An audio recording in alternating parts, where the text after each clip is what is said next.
Всем привет, это канал Эффект Призм. Сегодняшнее видео не имеет какой-то высокой художественной ценности, как в принципе и все остальное видео на моем канале. Но оно поможет вам лучше понять, как работает система частиц в DaVinci. И сегодня мы будем делать вот такой вот салют или фейерверк. Если честно, я до сих пор не знаю, в чем разница. В общем, сегодня мы будем делать вот такой вот салют в DaVinci Resolve. Ну что же, давайте начинать.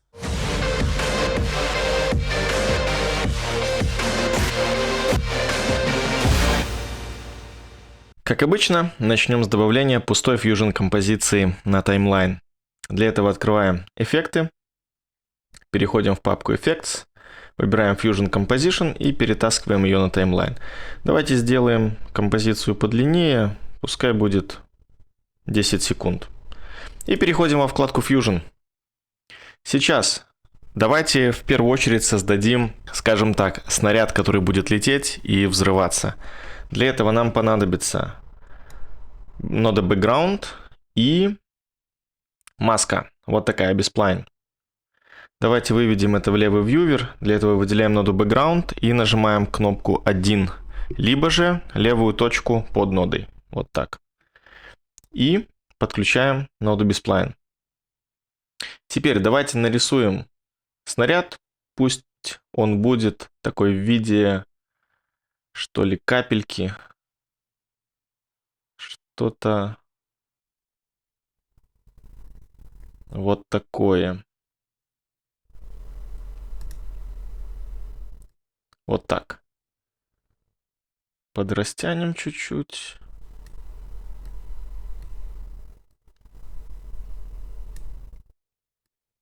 Вот что-то примерно такое. И теперь в ноде Bspline давайте уменьшим размер,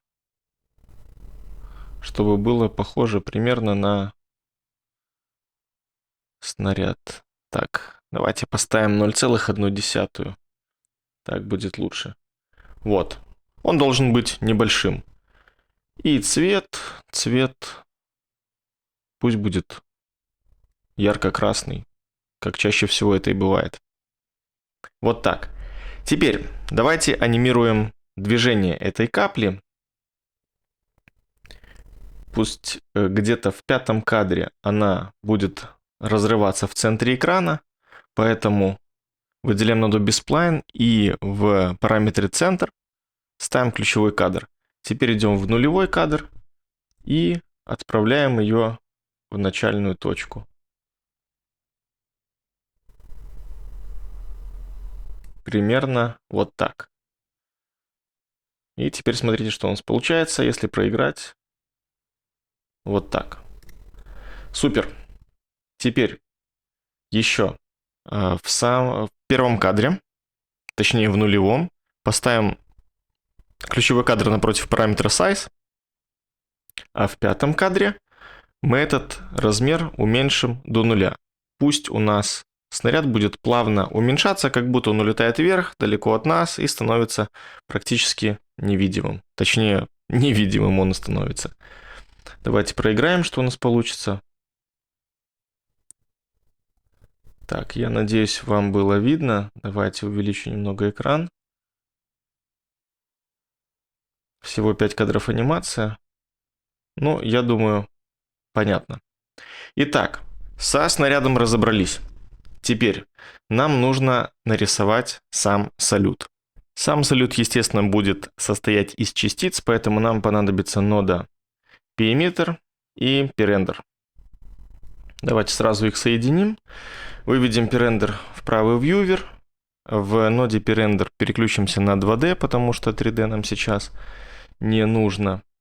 И давайте настроим регион ноды Perimeter. Для этого выделяем ноду Perimeter, переходим во вкладку регион и уменьшим размер региона. Несмотря на то, что мы в 2D стоит регион сфера, но в плоскости это получается круг, и в данном случае нам этого вполне достаточно. Так, давайте его сделаем совсем маленьким. Теперь переходим во вкладку Style и выбираем стиль Blob. Это те же точки, только с возможностью настройки их размера. Так, по размеру пусть будут пока вот такой размер и немножечко добавим вариативности размеров для того, чтобы они все были разные. Далее переходим во вкладку Controls, и нам понадобится количество, пусть будет, ну, где-то 30 на каждый кадр. И смотрите, сейчас у нас вылетает наш снаряд и исчезает в 5-м кадре. То есть в 5-м кадре он разрывается. Поэтому давайте перейдем в 4-й кадр.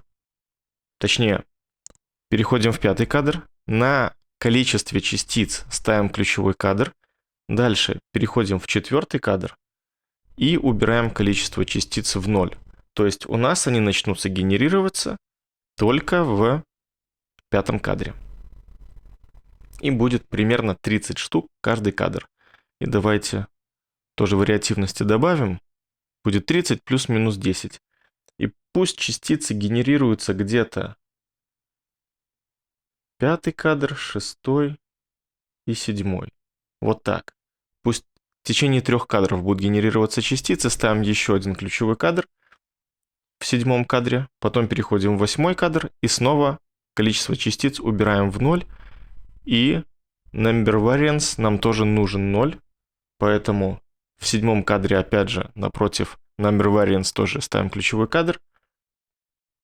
И в 8-м кадре убираем его в 0.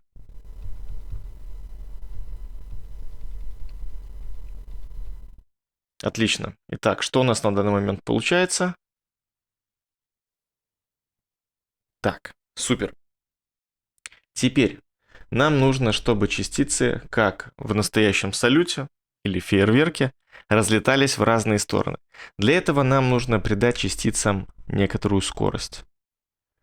Давайте пока параметр скорости сделаем вот таким. И сейчас самый главный параметр, который отвечает за то, чтобы частицы разлетались равномерно во все стороны, это angle variance. Параметр angle в данном случае ничего не решает, потому что angle variance мы поставим 360 градусов. Получается, что у нас вариативность угла 360 градусов, поэтому если вы в параметре angle выставите какой-то, неважно вообще любой параметр, все равно они будут разлетаться во все стороны. Итак, давайте посмотрим, что на данный момент получается.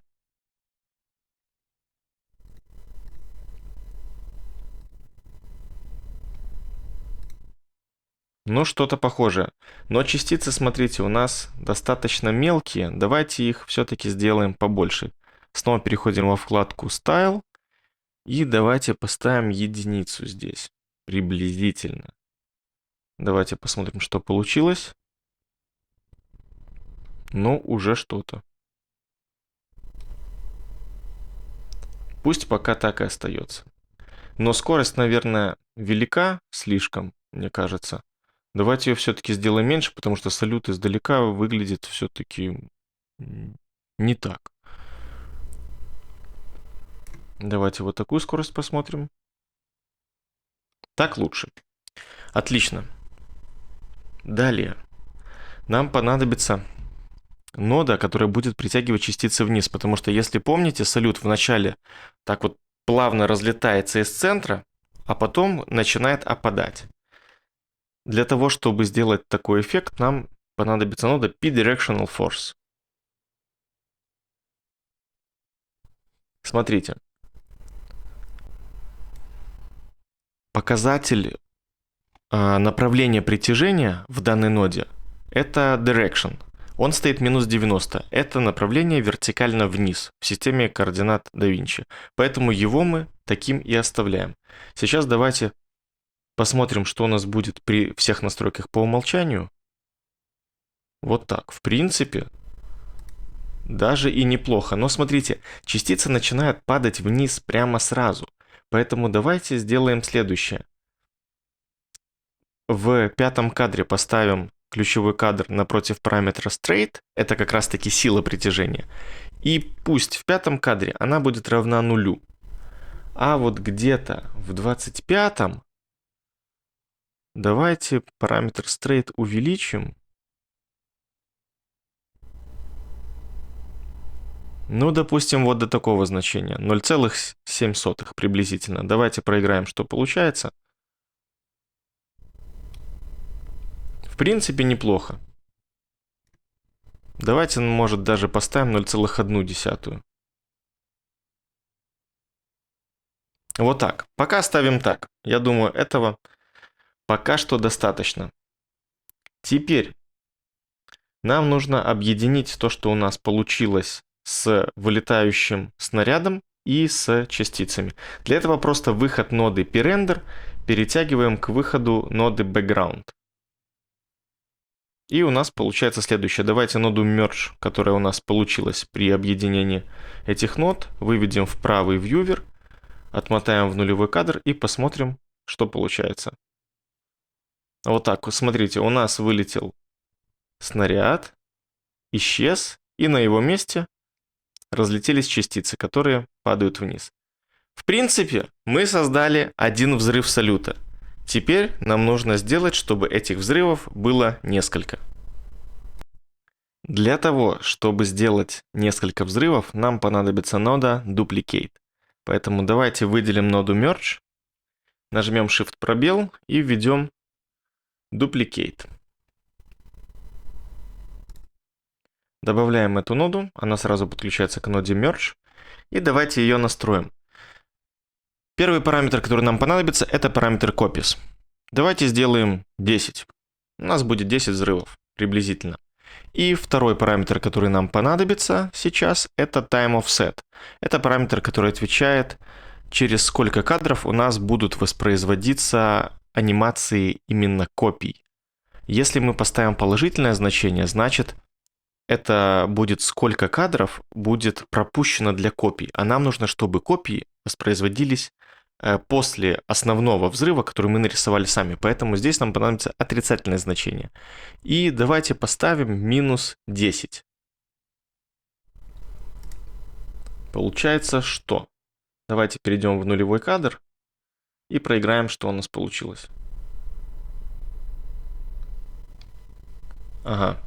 Давайте выведем ноду Duplicate в правый вьювер, а то у нас была нода Merge, поэтому мы ничего не увидели. Вот так.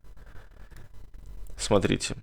Раз, два, три, 4. И вот так у нас будет 10 взрывов. Но они все в одном и том же месте. Это, естественно, совершенно неинтересно, поэтому в инспекторе ноды Duplicate переходим во вкладку Jitter. И здесь мы можем сделать смещение по оси X и по оси Y. И так мы добавим, скажем так, некоторого рандома.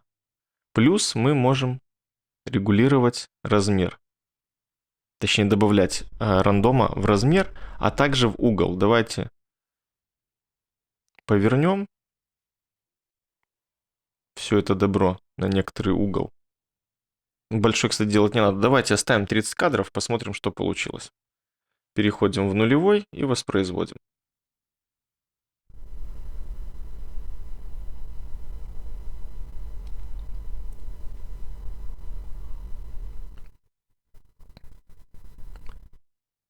Уже намного лучше. Но чего нам не хватает? Нам не хватает того, что салют должен быть разного цвета. Для этого во вкладке Jitter в группе параметров Gain давайте поднимем параметры Red Gain, Green Gain и Blue Gain. Параметр альфа не трогаем, потому что он отвечает за прозрачность. Салют прозрачный нам, в общем-то, я думаю, не нужен, поэтому его оставим на значении 0. Теперь давайте снова перейдем в нулевой кадр и посмотрим, что у нас получается. Вот уже салют получается разного цвета. Здесь можете эти параметры регулировать так, как вам хочется, добиваясь нужных вам цветов. Я думаю, суть здесь ясна.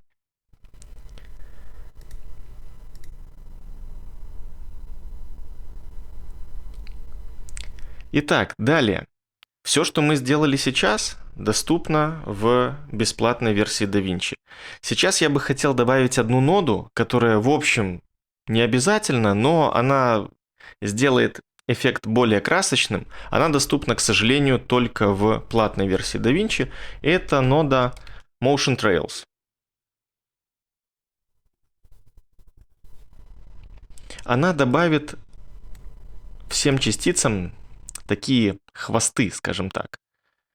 Так, смотрите, в Trail Length это длина хвоста в кадрах, то есть сколько кадров будут, скажем так, дублироваться для того, чтобы сформировать хвост. В данном случае стоит 5. Давайте выведем Motion Trails в правый вьювер. Вот. Этот параметр вы можете регулировать так, как вам больше нравится.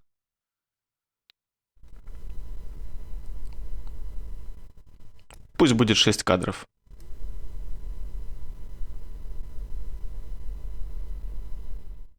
Ну и параметры drop-off тоже поставьте так, чтобы хвост вам нравился. Он его немного смягчает. Вот так. Давайте посмотрим, что у нас получается.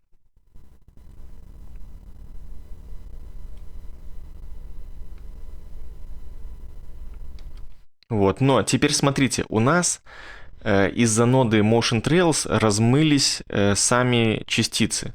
Для того, чтобы их вернуть на место, давайте сместим Motion Trails сюда, возьмем ноду Merge и в желтый вход ноды Merge подключим выход Motion Trails, а в зеленый вход подключим выход ноды Duplicate. Вот так. И смотрите, что у нас получается. Мы таким образом вернули наши основные частицы. И теперь они как бы впереди, а за ними тянется хвостик. И если вы еще заметили, у нас получилась такая неприятная вещь. Если в ноде Duplicate у нас фон был прозрачным, то при подключении ноды Motion Trails у нас фон черный. Для того, чтобы это убрать, раскрываем параметр Advanced Options в Motion Trails. И в Input Alpha выбираем параметр Use in Compositing. И таким образом мы снова получаем прозрачный бэкграунд. Это нужно для того, чтобы этот эффект потом наложить сверху на какое-то видео или на какую-то картинку, для того, чтобы ее оживить. В общем-то, эффект готов. Единственное, давайте перейдем еще раз в ноду Bspline, откроем Settings и включим Motion Blur для того, чтобы движение летящего снаряда, который должен разорваться, было более таким плавным. И тут параметр Quality увеличиваете настолько, насколько вам нужно. По умолчанию стоит 2, но чем этот параметр больше, тем сильнее будет размытие. Я оставлю где-то на значении 6.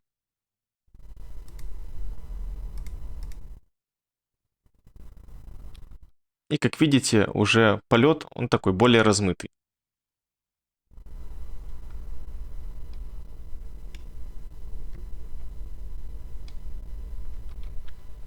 Ну, в общем-то и все. Остается лишь взять эту Fusion композицию и наложить поверх чего-нибудь на вкладке Edit. Давайте подключим выход ноды Merge в Media Out для того, чтобы вывести нашу анимацию на вкладку Edit. Теперь давайте композицию подвинем вверх, а на низ добавим вот такую фотографию ночного города. Как видите, справа и слева у нас есть черные полосы, поэтому давайте в инспекторе мы просто увеличим размер этой картинки. Вот так. И растянем ее так, чтобы длина картинки совпадала с длиной Fusion композиции. И теперь нам осталось только дождаться окончания рендера нашей Fusion композиции и просмотреть, что у нас получилось. Надеюсь, это видео было вам полезным в качестве закрепляющего материала о частицах. Спасибо большое за просмотр. Всем пока.